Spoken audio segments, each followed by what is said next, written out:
The 1931 submarine Nautilus, originally designated USS-012, embarked on an ambitious Arctic mission that combined exploration and scientific research, spearheaded by Sir Hubert Wilkins and supported by newspaperman William Randolph Herst. Preparation and conversion.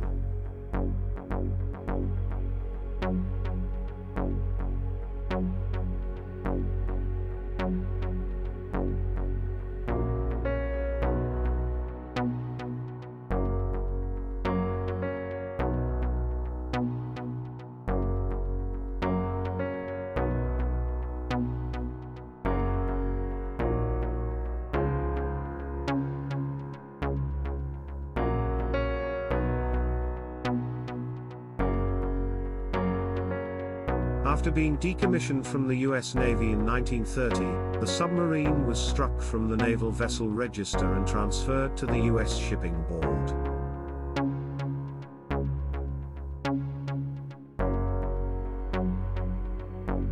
The submarine underwent extensive modifications at the Philadelphia Navy Yard. It was fitted with scientific equipment aimed at under-ice operations, including a mechanical probe to measure ice clearance and drills for cutting through the ice to reach fresh air.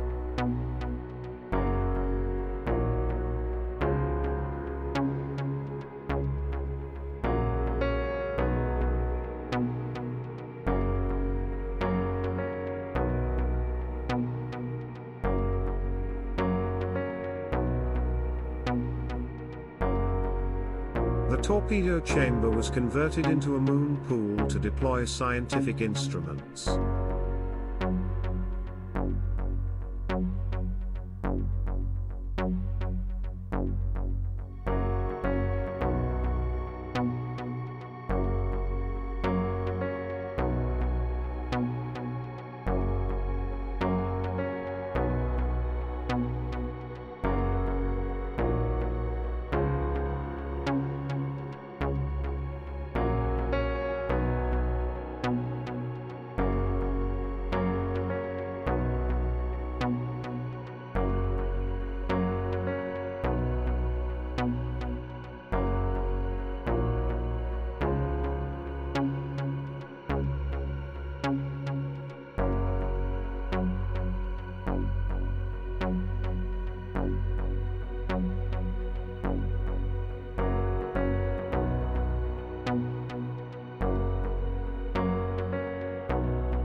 The submarine was rechristened as Nautilus on March 24, 1931, with a ceremony that substituted champagne with a bucket of ice cubes due to prohibition.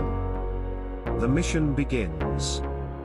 Nautilus, under the command of Captain Sloan Dannenhauer, set sail from New York City on June 4, 1931, with a crew of 20 men.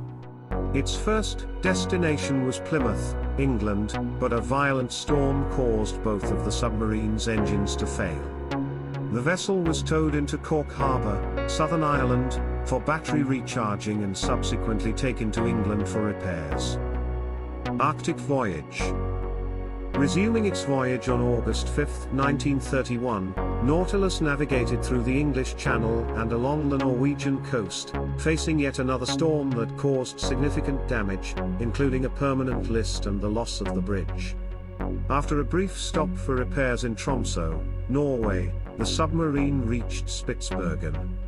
Here, final preparations were made for the icy expedition, although time for repairs was limited. Challenges in the Arctic. As Nautilus ventured northward, thick pack ice and harsh cold created numerous challenges. The submarine, lacking adequate insulation and heaters, had its freshwater systems freeze and the hull develop slow leaks. Upon reaching latitude 82 degrees north, the team prepared for an under-ice dive, only to find the stern planes damaged, preventing proper depth control. Under pressure from Herst, who threatened to withhold funding if more progress was not made, Sir Hubert Wilkins ordered a desperate maneuver to submerge Nautilus. By trimming the submarine down by the bow and ramming an ice floe, the boat managed to dive but sustained severe upper work damage. The submarine resurfaced through Apollinaire but was out of radio contact for days, leading to assumptions of it being lost and initiating rescue efforts. Despite the turmoil, Nautilus eventually restored communication. Scientific achievements and return. The scientific crew continued their experiments, leading to the first paper published by the Woods Hole Oceanographic Institution. Despite collecting invaluable data, Herst deemed the mission a failure due to its operational difficulties and withheld his promised financial support. The end of Nautilus. Following the expedition, Nautilus was returned to the US Navy. It was towed down the Byfjorden Fjord in Norway and scuttled on November 30, 1931, in 1,138 feet of water. Decades later, in 1981, Norwegian divers located the wreck, marking the final chapter for the once ambitious submarine. Legacy. In 1959, the USS Skate surfaced at the North Pole, honoring Sir George Hubert Wilkins by scattering his ashes over the pole. This tribute connected the legacy of the Nautilus with future achievements in Arctic exploration, highlighting the submarine's role as a pioneering vessel in the challenging and perilous Arctic environment.